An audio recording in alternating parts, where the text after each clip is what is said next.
I, like Philip, sometimes wonder what God is up to, especially when I can't see what he's doing. My family, we all together live in a town called Strasbourg, France, right on the border there with Germany, and we're pastoring an international church.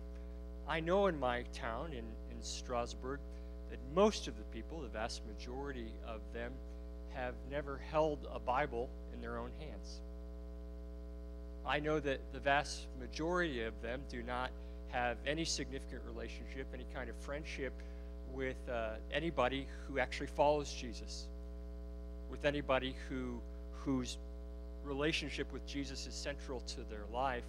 And I begin to wonder, how is it that these people that I run past, because I love to run and bike past, how is it that they're ever going to hear about Jesus in a credible way, in a relational way, that would give them the opportunity to, with their mind and with their heart, to hopefully accept him or perhaps reject him. I sometimes do the numbers too. This same Philip, when asked by Jesus about what resources it would take to feed the 5,000, at least that's the way he took the question, he said, I think 8 months' wages still wouldn't come up with enough to really feed these folks. He knew what it was to make an estimate, and I do too. And I look at our church, our great church, our international church, but I realize it's only about 125 people.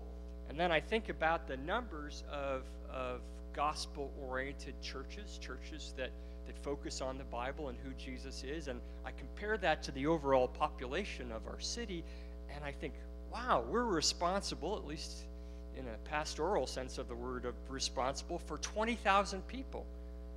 How is that realistic that we will reach them? And I think, well, as a pragmatist, it's not very likely. And yet then I'm reminded of a God that Scripture speaks about that says that this God is unlike any other God. He can do things beyond what we can imagine. He's sovereign, he's powerful, he's loving. And along with all of that, he says that he desires for everyone to be saved and to come to a knowledge of the truth. And I know he doesn't force himself on people, but I assume in faith that means that he has his own way and his own timing, perhaps, of giving everyone a reasonable opportunity of knowing him and pursuing him and seeking him.